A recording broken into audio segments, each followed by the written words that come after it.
বরিশালের গৌরনদীতে অনৈতিক কর্মকাণ্ডের সময় পরকীয়া প্রেমিক প্রেমিকা দুই কৃষি কর্মকর্তাকে হাতে নাতে আটক করেছেন স্থানীয়রা।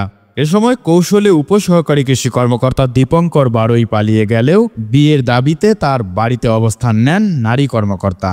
২৭ ডিসেম্বর শুক্রবার বিষয়টি জানাজানি হলে এলাকায় চাঞ্চল্যের সৃষ্টি হয়। এর আগে ২৬ ডিসেম্বর বৃহস্পতিবার উপজেলার দক্ষিণ বিজয়পুর এলাকায় এ ঘটনা ঘটে। নারী কৃষি কর্মকর্তা সাংবাদিকদের বলেন, উপজেলা কৃষি অফিসে একই পদে চাকরি করার সুবাদে গত ১ বছর পূর্বে দীপঙ্কর বারোয়ের সঙ্গে আমার প্রেমের সম্পর্ক গড়ে ওঠে।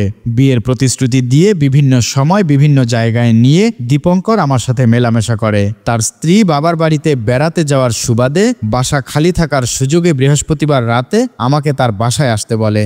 আমি রাত ৪টার দিকে দীপঙ্করের ভাড়া বাসায় আসি। প্রতিবেশীরা টের পেয়ে বৃহস্পতিবার ভোর ৫:১৫টার দিকে আমাদের দুইজনকে হাতে নাতে আটক করেন। আমাকে তার বাসায় ফেলে রহস্যজনক কারণে দীপঙ্কর পালিয়ে যান। এ ঘটনার পর বিয়ের দাবিতে আমি দীপঙ্করের বাসায় এখন অনশন শুরু করেছি। বাড়ির মালিক সাগর গোমেজ বলেন, অনৈতিক কর্মকাণ্ডের সময় ভাড়াটিয়া দীপঙ্করকে এক নারী সহ আটক করে স্থানীয়রা।